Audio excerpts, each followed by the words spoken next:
Welcome to the 2023-2024 informational session for the Pine Richland Ski and Board Club. The club is open to any 9th through 12th grade student of any skill level. We take 5 trips to Seven Springs.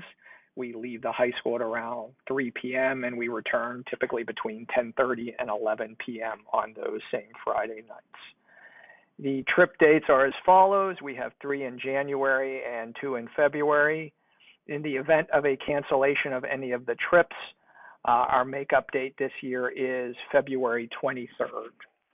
There is the proposal to the board to allow us to have an extended day trip that is pending approval, and if it is approved, more information will follow.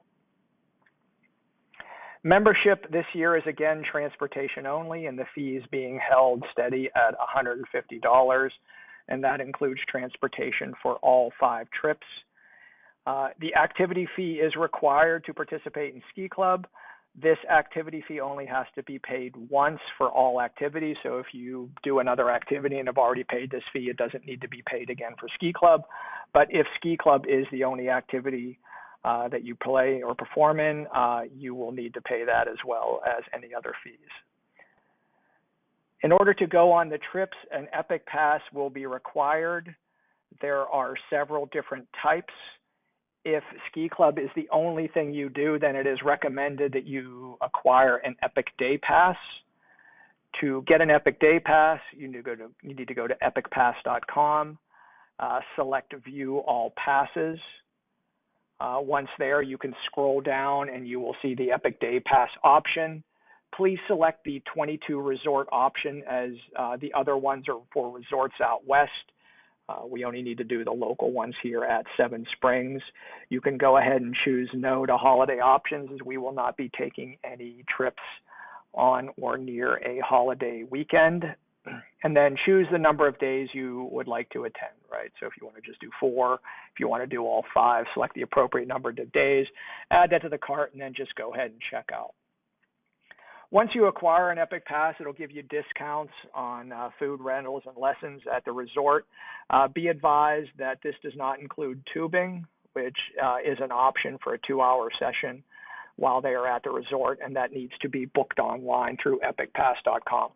2-hour lessons are also available. These are group lessons. They start at $111 before the 20% discount, and these must be purchased online 7 days in advance of the trip. And again, these have to be booked on your own through the Epic Pass website. And you need to use your Epic Pass login so that they can identify you while you are at the resort.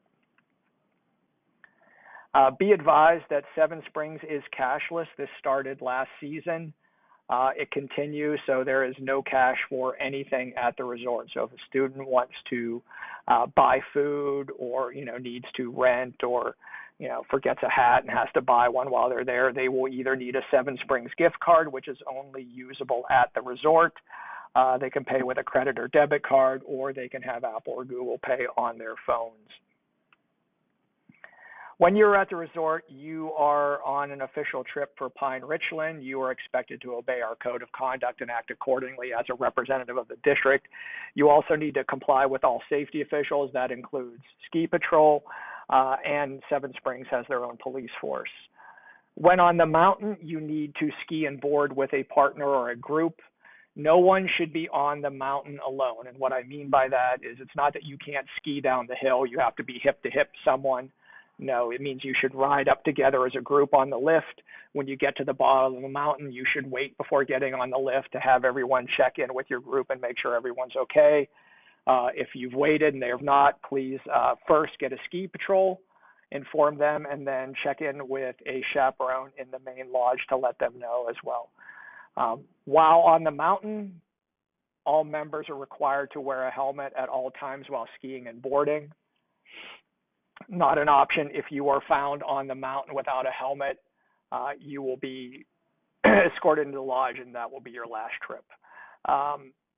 Be responsible with your personal items. Theft at the mountain is a very real thing. Do not leave equipment unattended. There is a ski club check. There's an equipment check-in available in the main lodge. It is part of our group. Do not leave anything of value unattended. So I know when students come and get ready and change in the lockers underneath the main lodge, they don't always store their things in a locker. Sometimes they just shove them under a bench. Do not do that. There are lockers available for rental. Store all your personal items. If you are concerned, you are welcome to leave them on the bus. Buses are secured. Once students exit and have their equipment, they are secured till about 8:30, when the drivers will go back up and open them up and turn them on to heat them up for our departure at 9 p.m. But other than that, they are secured and no one gets back on those. Also, be advised that when students leave the building at 3 p.m., they will not have access to the building again. When we come back to the school at sometime between 10:30, 11, they will not be able to get back into the building. So they should be taking all their items for the weekend with them. As I said before, a helmet is required on the mountain at all times. If they do not have their own equipment, renting equipment is advised. In my opinion, the easiest way to do that is from a local shop. That way you have your equipment available to you when you are leaving on the trip. You have more time on the mountain. It's not taking any time away from you. Once you get there, you don't have to wait in line to fill out forms, get your equipment, get sized, get it on, and then get out on the mountain. If you do want to rent at the resorts, it has to be added to the student's Epic Pass.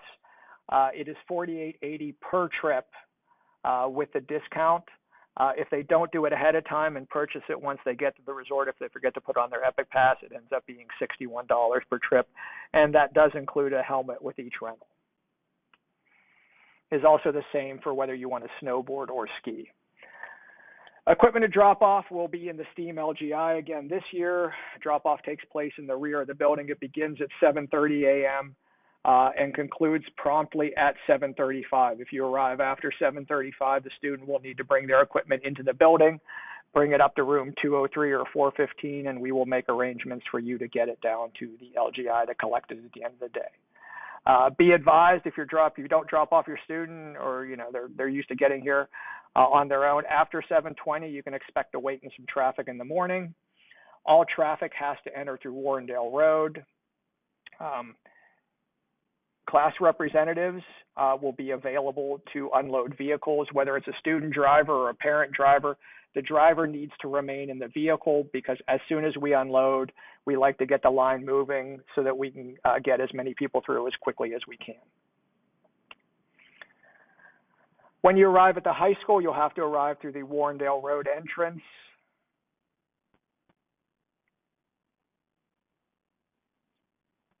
You'll come in, you'll proceed to the right past the softball, around to the side of the building. Once you get there, there will be cones set up. A sign, typically it's dark, it will look like that.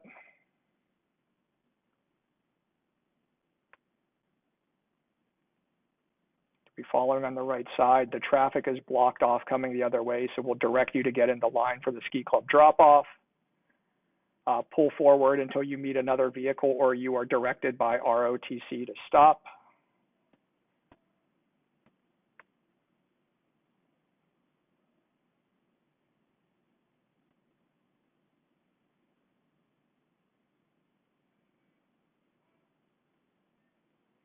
Once you have stopped in line, once your child has exited, please do not cut out through the cones to leave, as student drivers are entering in that lane and will be passing on the right-hand side. Please wait till you are directed by the JROTC officer to exit. They will stop oncoming traffic, and then they will direct you to pull out into the right-hand lane.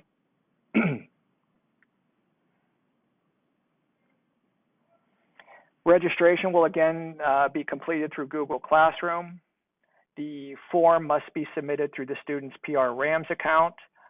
They will need to upload the completed and signed waiver. Please scan that as a PDF. It's the only format that will be accepted by the form. Checks need to be made payable to PR Ski Club for that $150. and they may be dropped off in room 203 or room 415 beginning Tuesday, November 28th. That is the first Tuesday after Thanksgiving. Information about the club is available through our website, on X, formerly Twitter, on Google Classroom, and we have an Instagram account. Students should be the primary source of communication. They are in the building. As faculty members, Mr. Bickler and I are here. Please have them stop by or reach out via email. For updates and information, we have set up the Remind app. This is set up by class. So you should join, each student should join their appropriate class. Parents are encouraged to join as well to get reminders and text alerts. If you have two students, let's say you have a senior and a sophomore, as a parent, please only join the class of your younger student. So again, if you have a senior and a sophomore, please just join the sophomore class. That way you will follow them through and keep updates for the remainder of time in the club. The contact information on the screen is for myself and Mr. Bickler. We are the co-sponsors of the club. This year, our club officers are Nate Christie, Drew Sharp, and Cody Catone. We will also be looking for underclassmen class representatives. This will be up to 6 students per grade willing to volunteer and serve the club. Just so you know, this is where our officer candidates and actual eventual officers come from. Each of those officers has given time and service to the club, and it is with the most amount of service that you become an officer. If anyone in the community would like to be a chaperone, you must be a registered independent volunteer with the district. To become a volunteer, you need to have your clearances within the last year, a TB test, and board approval. Information on this process is available on the district website. Thank you for your time, and hopefully we have a great season.